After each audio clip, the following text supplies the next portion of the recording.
ये तस्वीरें हैं ईरान की राजधानी तेहरान से।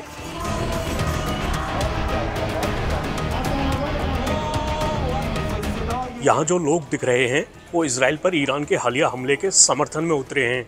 इन लोगों में से किसी का कहना है कि ईरानी अब किसी भी हालात का सामना करने को तैयार हैं, तो किसी ने कहा है कि इजराइल सिर्फ बोलता है, वो ईरान पर हमला नहीं कर सकता।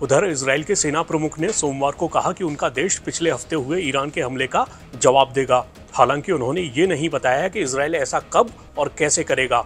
इजराइल के सैन्य प्रमुख हर्जी हलेवी ने बताया कि इजराइल अपने अगले कदमों पर विचार कर रहा है, लेकिन ये तय है कि ईरान के हमले का जवाब दिया जाएगा।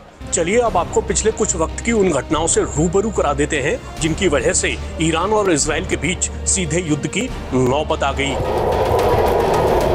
तारीख 7 अक्टूबर 2023 फिलिस्तीनी उग्रवादी संगठन हमास इजराइल पर भयानक हमला कर देता है।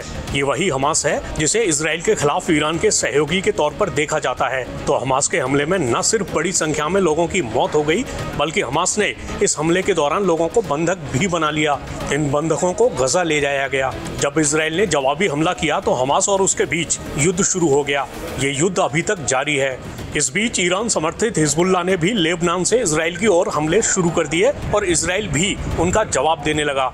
उधर यमन में सक्रिय ईरान समर्थित हूती विद्रोहियों ने लाल सागर में इजराइल की ओर जाने वाले जहाजों पर हमला करना शुरू कर दिया। इसके बाद इस प्रमुख व्यापार मार्ग पर हूतियों का खतरा इतना बड़ा हो गया कि प्रमुख शिपिंग कंपनियों ने इस क्षेत्र से आना जाना ही बंद कर दिया। मतलब व्यापार के आधार पर भी हूतियों के इन हमलों का असर दुनिया के कई हिस्सों पर पड़ने लगा।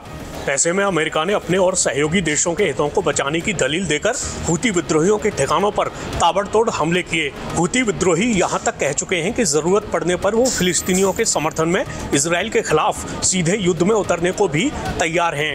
ये सब चल ही रहा था कि इसी बीच पिछले दिनों सीरिया में ईरान के वाणिज्य दूतावास पर हमला हो जाता है। ईरान ने इस हमले के लिए इजराइल को जिम्मेदार ठहराते हुए कहा था कि इजराइल को इसके नतीजे भुगतने होंगे। फिर शनिवार रविवार की दरमियानी रात ईरान ने इजराइल पर सीधे तौर पर हमला कर दिया। इजराइल के मुताबिक ईरान ने 300 से ज़्यादा ड्रोन और मिसाइलों से हमला किया, जिसमें से 99% को बीच में ही रोक दिया गया। अब ईरान और इजराइल के बीच सीधा युद्ध छिड़ने की आशंका काफी बढ़ गई है। इजराइल कह चुका है कि वो उस तरीके और समय पर इसकी कीमत वसूल करेगा जो उसके लिए उपयुक्त होगा। ऐसे में अगर इजराइल ने ईरान पर सीधा हमला किया और फिर ईरान ने भी पलटवार किया तो इस बात की पूरी आशंका है कि ये युद्ध महायुद्ध में तब्दील हो सकता है। अगर ऐसा हुआ तो दुनिया के बड़े हिस्से पर इसका बुरा असर पड़ना तय है।